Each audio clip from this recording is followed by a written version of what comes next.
Does anyone remember the Rainbow Friends? I do. It's just one small mascot horror among a plethora of other mascot horrors in the sea of games of varying quality. Oh my god! Oh! Unless you live without internet or this is somehow your first introduction to Roblox or mascot horror somehow, the Rainbow Friends ranks pretty low in that regard, like bottom of the barrel type deal. Not as bad as Garten of Banban, but that's not saying much. Choo-choo tolls? The most important thing to know about this game is that it takes place between two locations and the central theme surrounds a titular Rainbow Friends, which are basically a bunch of blobby creatures, I guess, that want to kill and eat you. It's also a mascot horror game designed for literal toddlers because it's on Roblox, but somehow adults, like me, still find ways to spin content out of what is essentially one big walking simulator. Rainbow Friends was developed by two developers formerly part of a studio called Fragment Games, Roy Stanford and Charso. You might recognize Roy Stanford for his previous games such as Redwood Prison, The Living Dead, and more famously Spider. A very noticeable trait shared among his games is that they don't tend to get updates after a certain period of time, which ironically enough now includes the Rainbow Friends since as of this video, that game has not received a major content update since 2023. That said, whether Rainbow Friends will die or not is a question I'll explore maybe a little bit later in the video, but you'll see what happens. Anyway, so what is the Rainbow Friends really about? I mean, unless you're older than 13 or 18, then you'd know that Rainbow Friends is just garbage, but that's besides the point.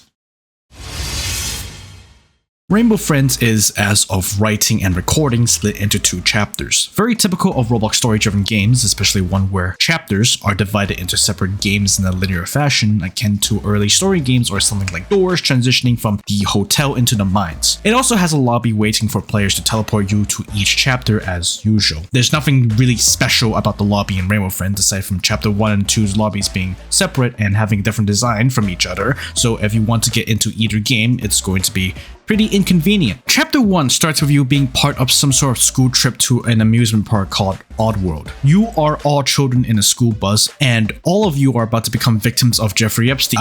The Rainbow Friends, with a mysterious figure swapping the directions of a sign towards an abandoned road. Honestly, quite incredible for the invisible bus driver to be stupid enough to just veer into a derelict and dirty patch of road and drive right into an evil-ass tunnel of doom. Anyways, you get kidnapped and now have to survive in some sort of abandoned indoor amusement ride. The gist of the first chapter is always the same. Collect an assortment of random items and deliver them to the theater. You have to do this about 4 times in total because the game has 4 nights, and there's always a set number of things to collect. It starts with blocks on the first night because the mysterious figure's block tower somehow collapsed, then on the second night, food packets for reasons I don't know, then on the third night you have to collect light fuses to power some sort of machine up, and finally, AAA batteries. Yeah, this entire building runs on fucking duct tape and a prayer apparently. Let me just say that the map is god-awful. It's definitely a maze with several rooms that I completely forgot that existed because there's genuinely no reason to visit them, especially when the items needed to reach the next night don't spawn there. One I could think of is a weird closet room connected to a cave-like area. I don't ever remember seeing an item spawning there, so really, it's just showing how much of a goddamn maze the first chapter is. It's easy to get used to, it's just annoying. Plus, even the rooms where the items do spawn are in usually weird one-off side areas like the workshop or the pen? The pen in the basement? The Rainbow Friends pen? The hell are they doing here? Milking them? I mean, either way, you only visit these areas once or twice or just pass them without giving it a second thought, so there's a lot of utterly useless padding. It's a truly genius formula since it gives you an ungodly simple objective and somehow players will still mess this up.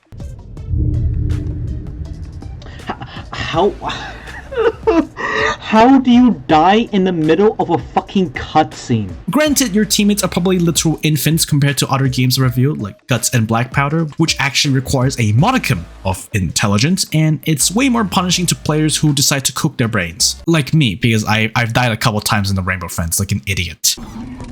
Oh, hello, Green. I'm cooked.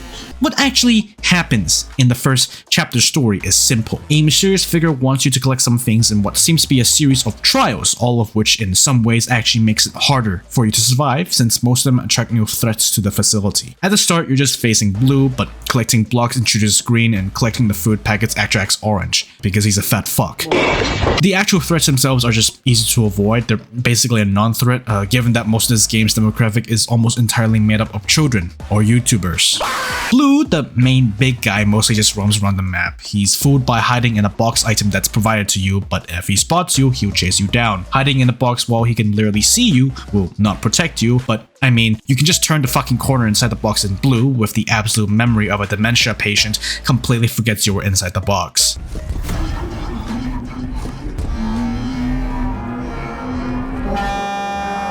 Green, the living, breathing pool noodle, is annoying. He also roams around the map but is basically blind and acts like a temporary barrier.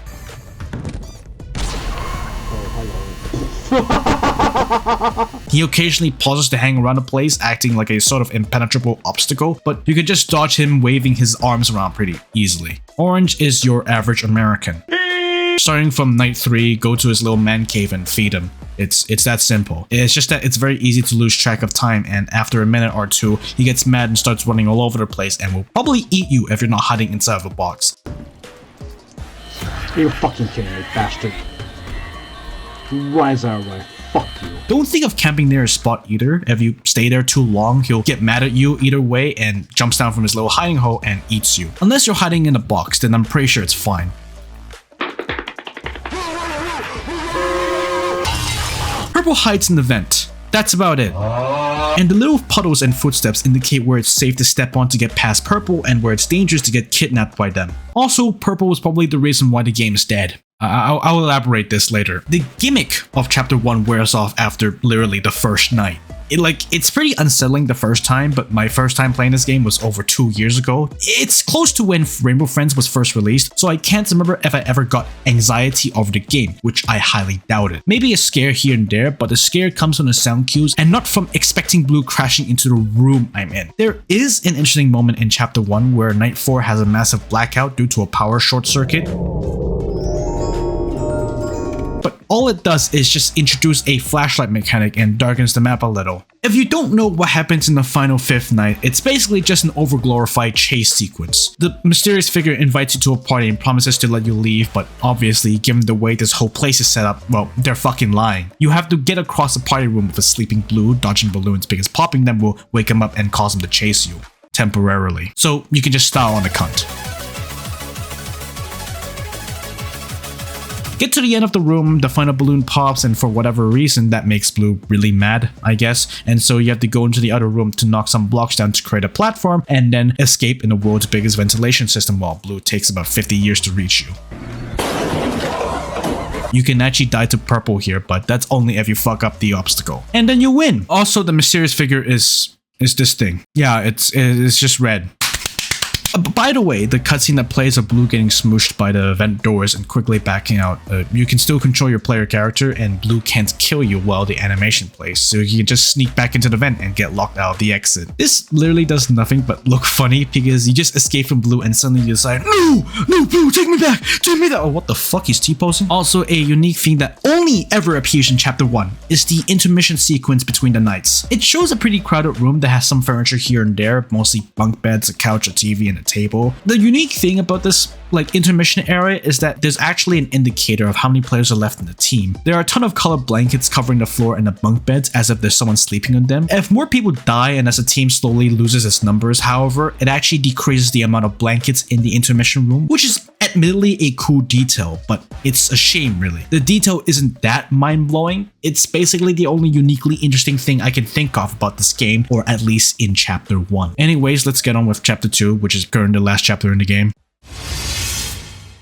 The second chapter doesn't really improve on much aside from the bigger map. Instead of being stuck in an indoor amusement ride, you're now stuck in a theme park, which happens to be the same theme park you were meant to go to during the scuffed school trip. The map is better, I guess, but while the first map is very restrictive and claustrophobic, the second map suffers from an ironically unique problem. It lacks proper map boundaries.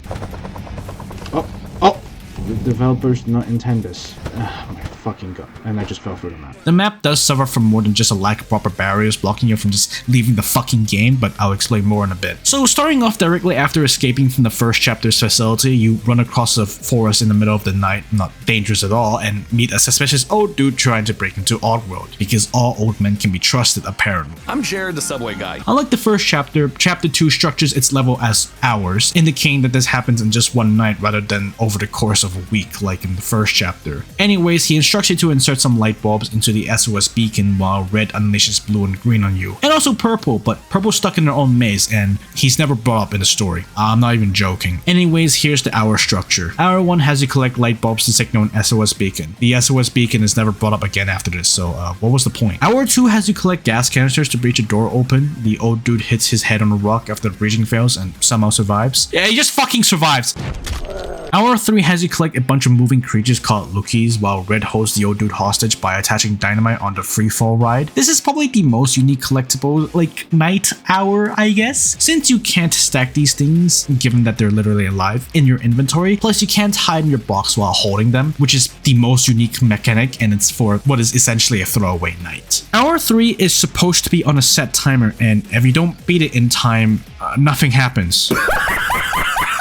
I'm not even joking. What was the point of collecting those Lookies when you're just gonna spare the old dude anyways? Red gets distracted by a Lookie and the old guy just climbs down the damn tower like nothing happens. This is literally the most irrelevant hour in the entire game, which again makes this feel like a complete throwaway, and also the Lookie mechanic is so fucking stupid. It's a waste of time. Hour 4 has you collect some sugar packs to bake a cake, because there's a giant fuck off Lookie blocking the roller coaster needing to escape.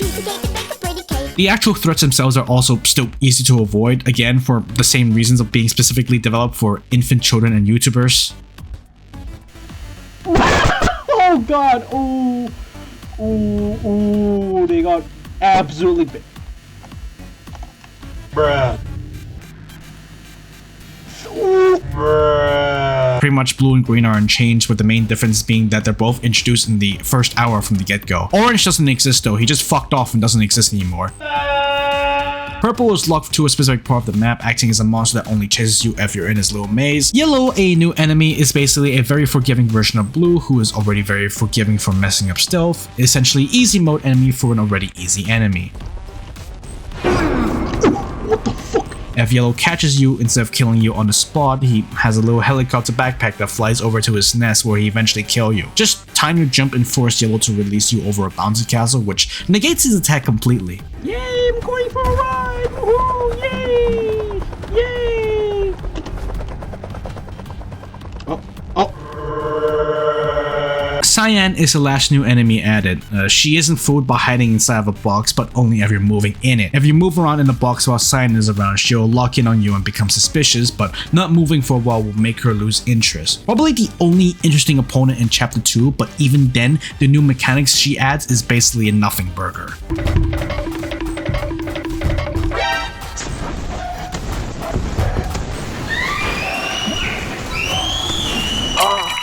Anyways, in the final 5th hour, you unblock the giant Lookie blocking Orange's roller coaster ride, and the old dude directs you to a roller coaster ride out of the park. The old dude disappears after this, like, yeah, I guess he just gets eaten after this. You have to swing left and right using WASD control to direct which rail to take while on the roller coaster, which is also very inconsequential and a very stupid and boring challenge. I mostly use this to entertain myself.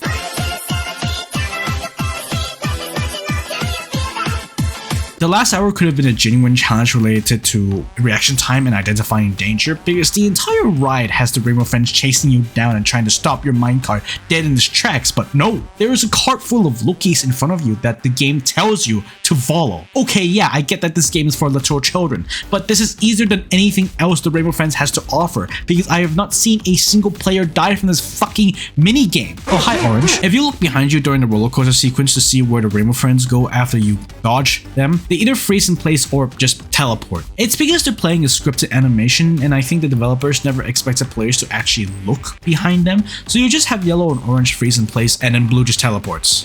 Anyways, at the end of the roller coaster, you fall into some sort of garbage chute and Cyan falls shortly behind you. She gets stuck, so you get a head start, and yeah, she is definitely faster than Blue's chapter 1 chase, but she's very easy to outrun if you cut corners or just hug the door right before the chase starts. At the end of the chase, Cyan gives up after you squeeze through a hole she can't fit in. Yay. When I said that chapter 2 has bad map boundaries, I'm not joking. Basically, all you have to do is you have to just hug this little corner, just in a very specific way. You just have to keep walking. You have to keep hugging it like it's your loved one or your parents or whatever, your body pillow. I don't care. And then you eventually climb up and you'll be able to reach an area of the map that's supposed to be locked off with an invisible wall. And from there, you basically won the game. Well, you don't really win the game. You still have to collect the stuff across the map. But from this point onward, you are impossible to reach by the Rainbow Friends. All of their AI pathfinding breaks, at least the ones that can spot you. Blue, cyan, and yellow literally cannot reach you. They get stuck in place trying to reach you. And it's really funny to look. A while back, me and a couple of friends of mine would intentionally break the boundaries of the game and just watch as the other players die one by one. And it's really,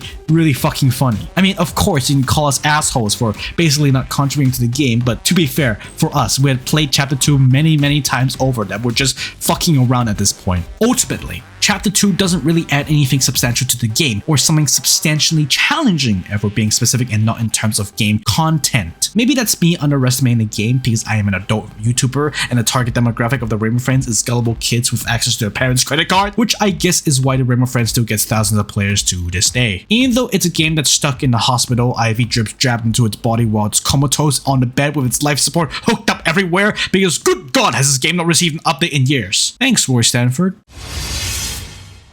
It should be no secret to you and me that massacre horror games get milked to death by content slop channels, especially now, considering that AI-generated videos are dominating the internet. When I say slop, it's not something akin to Dogco or 8-Bit Ryan playing the game and overreacting to every little thing, but more so the absolute mountain of garbage proliferating the search results, consisting entirely of animators who could have been paid to make better animations, churning out utter garbage. Maybe saying that some of the animators don't deserve this treatment might be wrong.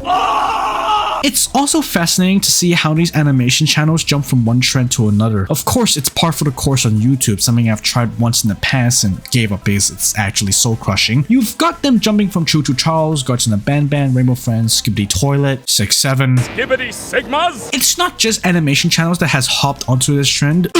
Horror skunks. Also live action films of the Rainbow Friends. They're still the same as the animations, but I haven't watched something akin to Horror Skunks' live action CGI short films of the Rainbow Friends, and by the looks of it, it's just bad acting rather than something that's exploitable, like turning Blue into a thick woman. It's a bit funny in a way that the Rainbow Friends somehow managed to eclipse the game's popularity, even if it was just for a brief moment 2 years ago. To explain this, suppose you've watched videos about it, particularly Aya's video. In that case, you'd know that the Gotcha Bam had thousands, if not possibly millions, of slop videos where they'd spend about 1 minute in Blender churning out fake content pretending that Ban received a massive, huge new update, all the while tracing existing characters and putting them into their videos pretending it's legitimate Ban content, and also bootleg merchandise being made of them. Then you check the actual Ban game and easily deduce that it's just some bullshit trick to fool kids into thinking like, oh, there's a new chapter to Ban. Time to give this channel ad revenue. The same thing has happened to the Rainbow Friends with fake chapter 3 footage and fake or fan characters of the Rainbow Friends popping up, complete with bootleg merchandise too, but to a far lesser degree because the Rainbow Friends developers are not like the Euphoric brothers, where Roy Stanford and Charles are just doing jack shit, all the while Ban is just churning out content out the door like there's no tomorrow. This is Markiplier's fault, by the way. But also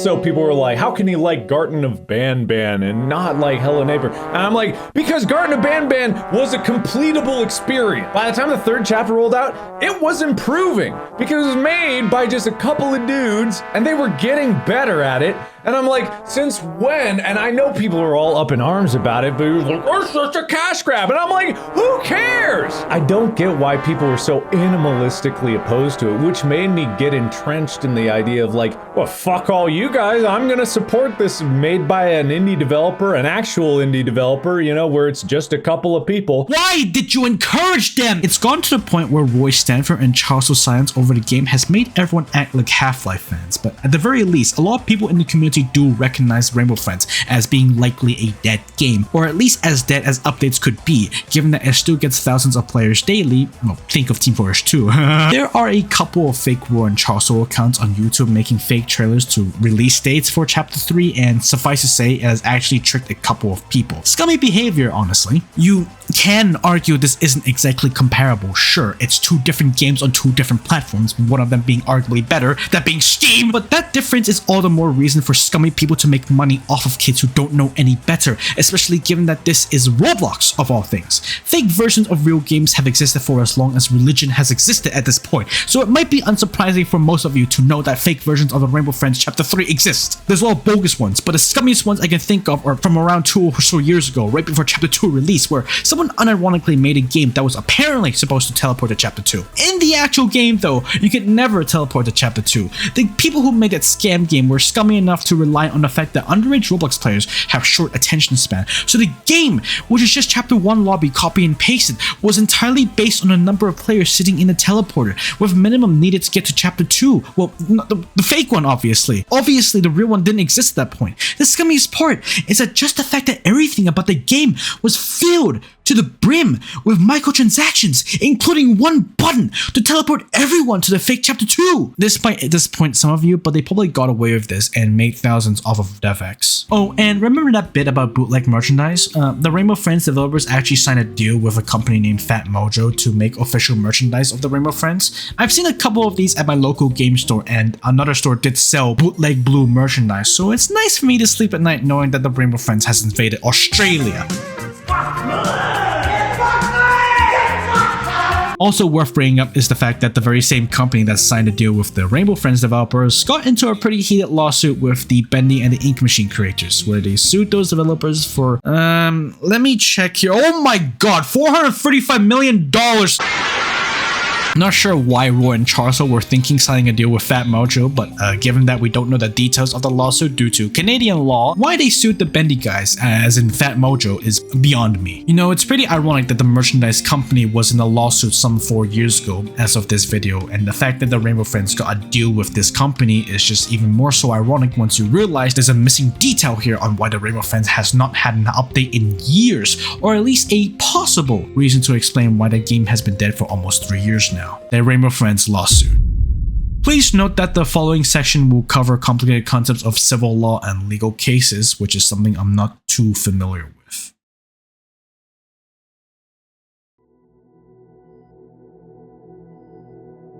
While bigger YouTubers such as Creekcraft have already covered this information in this section, this is one of the lesser known parts of the Rainbow Friends story. I didn't even know about this until almost at the start of this year, and with the information at hand, you get an idea that could potentially explain why the Rainbow Friends haven't gotten any substantial content in years. This section is going to be a little bit brief, but hopefully it should cover the foundation on what makes this situation so dire on so many sides. This started in around 2022, the year where the Rainbow Friends was officially released on the Roblox platform, where Roy and Charles were still going under the name of Fragment Games. A fan named Oreo Musa, who had actually collaborated with the developers in the past, specifically on the Spider game that I mentioned earlier in the video, made a custom model of Purple for the Rainbow Friends. There is no canon model of Purple in the Rainbow Friends. This depiction of Purple that you see everywhere is an entirely original creation by Oreo Musa, which again was a fan. As such, he offered to sell the design to Roy Stanford, which, if you were in his shoes,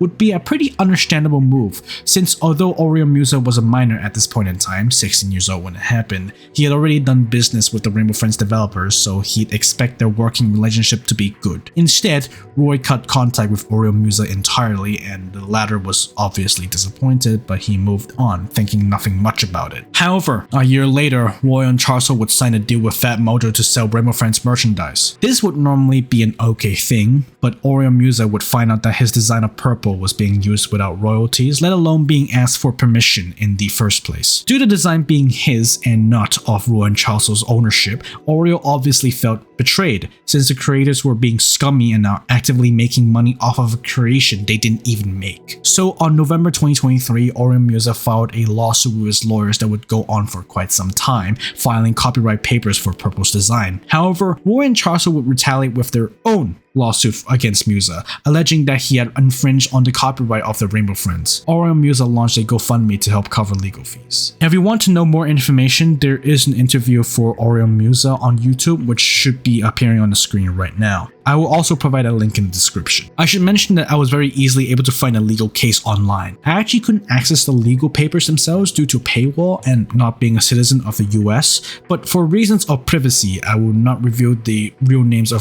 Oreo Musa since this includes his full legal name, as most legal proceedings go. For his sake, Please don't expose his real name or any revealing information of either party, no matter how scummy one side may be. The lawsuit was dismissed on May 6 of 2025, the year of this video. 2 years of deliberation and cases being argued between both parties, and they both are said to have engaged in good faith settlement discussions. As such, Musa closed his GoFundMe page and Fat Mojo supposedly stopped selling merchandise that has purple in them, though I doubt it considering I can still see the buy button on toys with purple in them.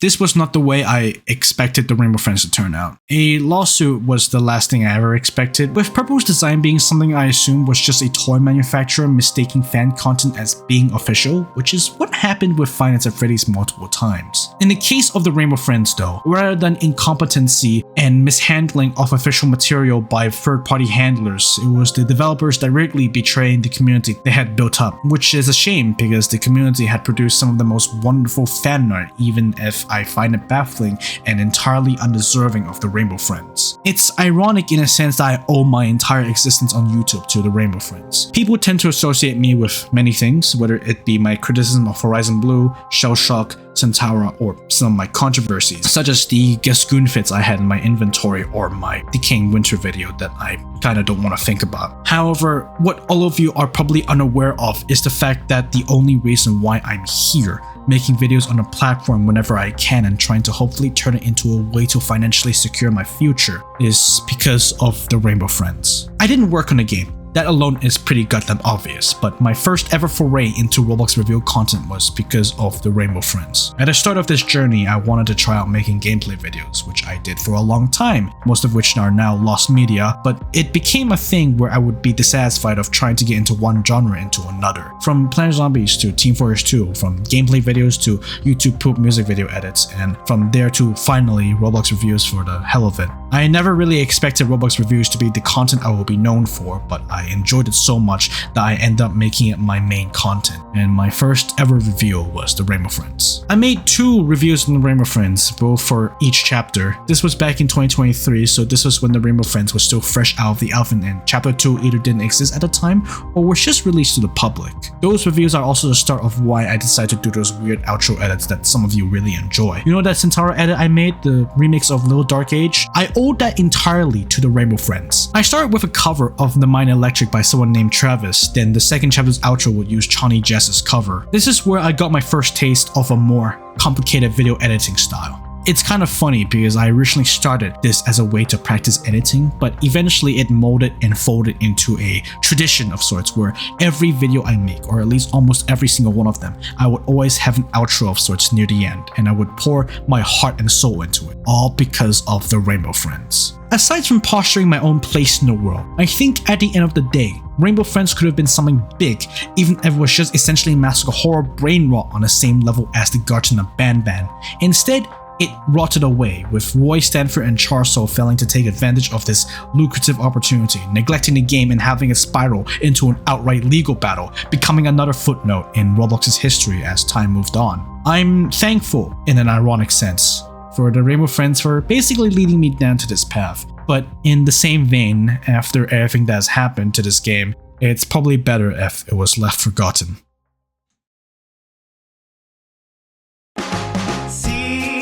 Surfs work the ground, and they give it all they've got, and you give it all you've got, and we give it all we've got till we're down.